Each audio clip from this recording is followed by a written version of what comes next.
And we are back with TSPN with Susan Wright. Susan, good morning. Good morning. How are you doing today? I'm good, thank you. All right. And you are an occupational therapist, is that correct? Occupational therapist. Now, you used to be affiliated with the hospital, but you were telling me what happened now. I've just moved over. I'm still affiliated with Sutter. I'm now working for Sutter Medical Foundation. Okay. Sutter in the global picture. Right. Yeah. That's kind of the new model, I guess, right? Now, an occupational therapist, if I had to guess what you do, I would say it's work-related injuries or things like that?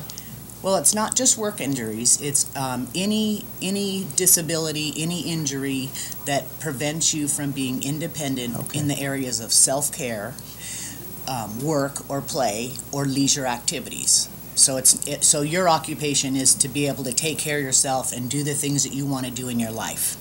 So do you work with, as far as age groups, mostly an older demographic?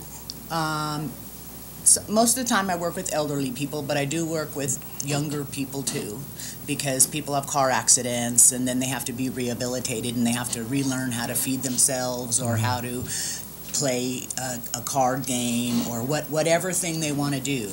So there's not really an age limit. Now those, it's any age. You said to learn how to play a card game again. Are those more head-related injuries or mental-type injuries? Well, we focus on physical disabilities, cognitive disabilities, which is your thinking and your organization, goal setting, planning. So that's kind of the cognitive stuff that we work on, and memory. But it's not just memory. Can you bring most people's memory back to where it was?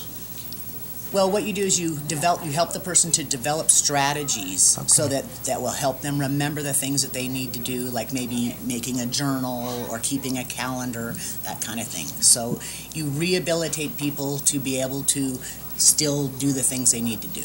That would probably help most people like me who tend to forget things as I get older now. Maybe it's just too many things going on, but it sure helps to have it down in your calendar or something like that. Right. Of course, my Google Calendar, it disappears after 2 months. It goes over to the brain, and that's where it's stored. So, well, anyway. Some of us still like the pen and paper. Yeah. So where are you located now? I'm located at 815 Court Street in Suite 5. And you're affiliated with a group, or are you by yourself there? I'm affiliated with Sutter Medical Foundation, but I am by myself there. I work by myself. I'm the only therapist, and I focus on both occupational therapy and hand therapy. Okay. Occupational and hand. So anybody that's had a injury in an accident or work-related or a car accident, anything like that? Right. Or arthritis, any problem that has to do with your hand, like if you break your wrist and your hand gets stiff and you're not able to move it, now you can't pick up small things, you can't button your clothes, anything. It doesn't have to be a specific, it could be a stroke, it could be a car accident, it could be just an injury. You could break your finger and your entire hand could be affected. So therefore now your occupation is completely affected because you're unable to do those things. So I'm able to rehabilitate your hand and then also facilitate that into daily activities that you need to get done.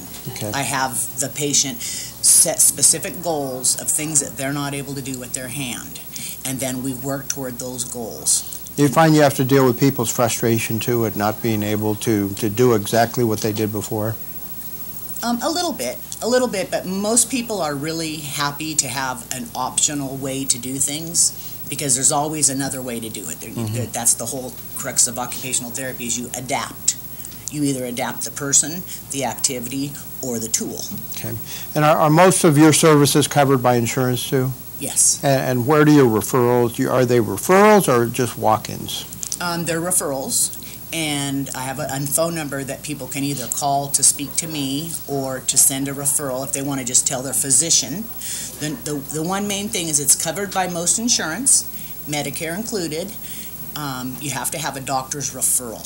Okay. So if someone was interested in having some hand therapy or thought they might benefit, then you would go to your physician, get a referral for hand therapy, occupational therapy, either one, and have that sent in, and then my team, I have a team of other people that work with me. Even though I'm by myself at the clinic, there is a large team of professionals that support Okay. The phone number? The phone number if you would just like to speak to me, it's 209-257-7515. Okay. And the referral number for your doctor would be 916-638-3367. okay, Susan, we have to go to a break. Thank you very much for being here. Thank you very much for having me. All right, we'll be right back with TSPN. You're watching Amador County's local television